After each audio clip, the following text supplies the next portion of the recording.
Hello everyone, Hello Tiger here, and today we're going to be covering a very interesting subject. Today we are going to be talking about IFV'S,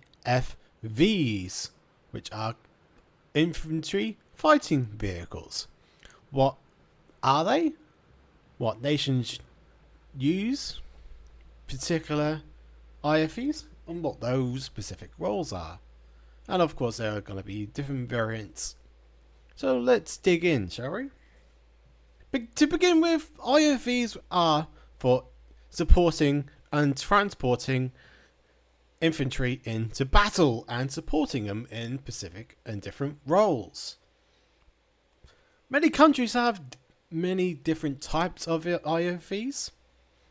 Of course, we're going to start with the Americans, which have always used, well, not all, yes, they've used the Bradley, the M3 Bradley. There have been many variations of that vehicle, but it's always been pretty much the same. It's just been modernized and adapted over the years.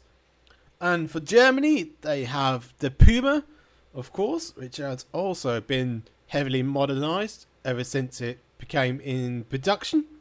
Then you have the CV90 from Sweden, but that was not just for Sweden. It was used by many European countries like Norway, Finland and Denmark, and of course Switzerland. Then of course the most famous ones of all for Russia, which are the BMP-2s and BMP-3s respectively, which were of course very well used by the Russians and also similar countries from the Soviet era. And of course, for Britain, we've had a bit of a checkered past with IFVs, especially the most recent one.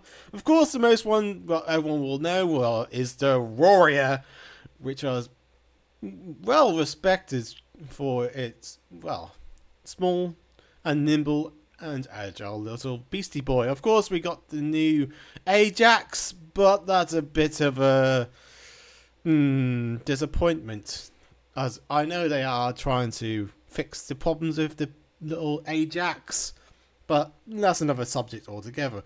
Of course, you will have, like I said, there are going to be different types of IFVs. Like the Bradley, for instance, in the American territory, is a tracked vehicle, as you can see on screen now. It has tracks system with a good 25mm cannon, with also tandem warheads or anti-tank tow missiles. So predominantly they will have an autocannon to support troops for taking out other infantry, and also they will normally have ATGMs to take out more heavily armoured vehicles. But they don't just come in track form, just like here in the Japanese territory. Over here, they have this one. This is one of the infantry fighting vehicles, which is the Type 25.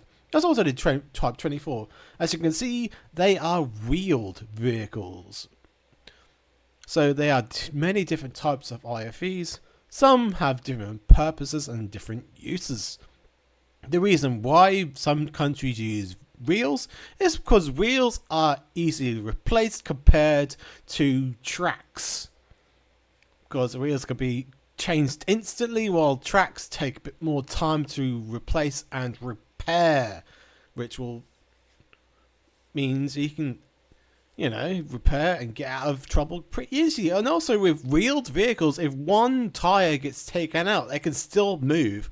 While if you get attack gets taken out on a tracked vehicle, then you're pretty much immobile and makes you a bit more of a sitting target.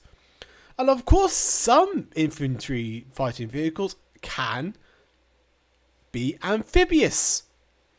So if they want to go over rivers or land on a beach, then they can do so, but not all of them. Some can't do them, but some have been adapted so they can go over lakes, rivers and whatever else. Of course, in War Thunder is very different from what they are used in real life. Sometimes it does work in real life, sometimes it doesn't. It's very, very, the battlefield is always changing, and you will always have to adapt. For IFV vehicles, always have to be very mobile to get around the flanks and attack vehicles from the side or the rear, especially if it's a heavily armored vehicle. That's why a lot of vehicles like the Bradley have tow missiles to help neutralize the vehicle, while their little gun, the 25 little gun they have on the Bushmaster, is mainly there to suppress the enemy, to give their troops a fighting chance. That's the main reason why these vehicles have main guns and also missiles. But not all vehicles, just like this one here, the TOW 25, don't have that, because it has different purposes and different uses. Some countries have different uses for these vehicles, and it's actually very interesting to see how they use vehicles. Like America, they use the Bradley with the Bushmaster 25mm and also the anti-tank missiles, but other countries don't, which is very interesting, because if they don't want to use these vehicles on front lines specifically, they're there just to get the troops in, support them where they need to, then move around and flank and try finding the enemy, while their main tanks come in and support the infantry taking out other tanks. But of course, the battlefield nowadays is changed drastically because of drones. Drones have become, well, pretty much like when aeroplanes first came into the battlefield. When planes came in, it changed the battlefield drastically. Just like with tanks, when they first got introduced to the warfare, that also changed warfare completely. Just like in World War One, it was stalemate in the trenches. And when tanks came along, it changed the warfare completely. Just like today with drones.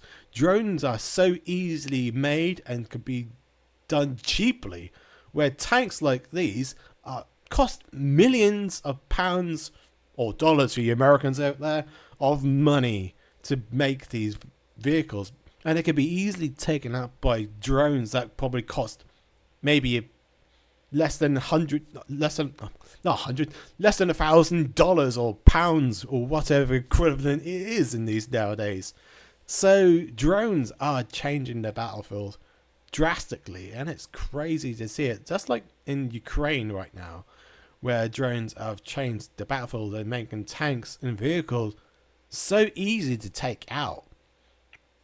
So yes, the battlefield has changed, but vehicles like this, like infantry fighting vehicles, still have a purpose and are still used to help troops move around the battlefield at speed and to support them wherever they need it. And it's cool. It's cool that Ukraine is now using the Bradley, and using the Bradley at great efficiency too. And seeing some footage from there, some of these Bradleys taking out T90s and that sort of era of vehicle is crazy to me. That they can still, take out these vehicles. So yes, infantry fighting vehicles have a bit of a checkered past, and they're still very useful to the troops in that nowadays. And of course, they're going to be changed with this new era of drones in the. They're going to now make these vehicles now try and fight these drones off using like jamming technology or some other similar technologies to help them, survive a bit more longer. So, hopefully you enjoyed this little